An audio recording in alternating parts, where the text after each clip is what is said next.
Year. 2015 has been a really good reading year for me, and I hope it has been for you as well. 2014, I think I read a combination of 29 books and plays. In 2015, I surpassed that and I read 33 books and plays. It's really sad because I thought I would have loads of free time at university to do reading for pleasure, but it just hasn't worked out like that. This video letter is a bit of a recap for my reading year. I've read 3 autobiographical novels. One of them is All I Know Now by Carrie Hope Fletcher. I actually met her at the Les Mis show in London and I got the book signed, which makes me so happy. It's all about growing up as a teenager and how to survive your teenage years. I've also read 1 Million Lovely Letters, which was recommended by Carrie on her YouTube channel. And lastly, I read Just Don't Fall by Josh Sundquist, who's another YouTuber. And I love his videos and he's so funny. Now moving on to the sci-fi genre, I really loved Miss Peregrine's Home for Peculiar Children. It's a book that has black and white photos in it, really creepy postcard photos of children with special magical powers. And I would definitely recommend that. It's an adventure story and it's really gripping. Then there was a book called The Programme, and it's set in a world where suicide is an epidemic crisis and there's a huge plot twist at the end in the epilogue. So you have to read the whole book to get to that point and then reevaluate your whole life, basically. There's also Mila 2.0, which is probably too young for us now, but I enjoyed it when I read it. It's about a girl who doesn't realise she's actually a robot for the special forces and she tries to escape the government, and it's quite a crazy story, but it is well written. Now for Alienated by Melissa Landers.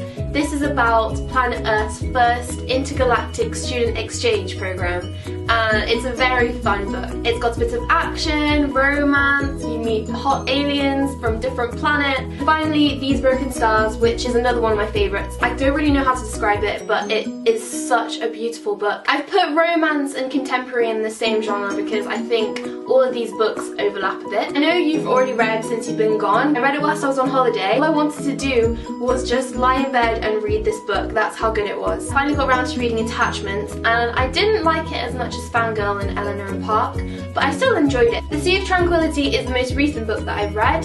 It's about a girl who creates a new identity for herself because she doesn't like who she's become after having an accident. Moving on to The Air by Kiera Cass.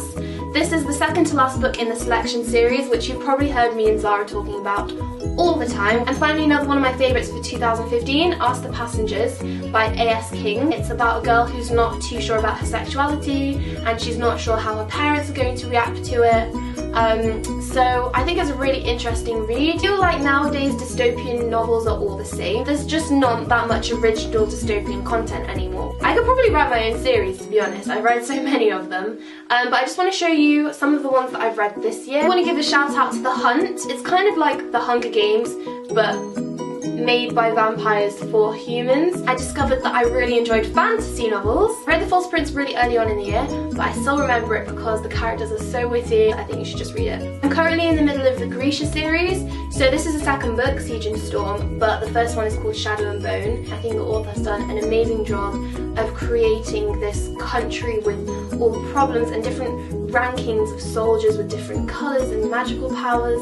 Ink is a novel set in Japan, and I loved it because I'm very interested in different cultures, so I got to learn a bit about Japanese culture in this book. And also there are some really beautiful illustrations in the book. It's all about these paintings and drawings that come to life. If there are any books that I've shown you or I've talked about that you would like me to talk about more in person, then I'm happy to do that and we can fangirl together about the books we've both read. Happy New Year, and I'll see you soon. Love from Janina.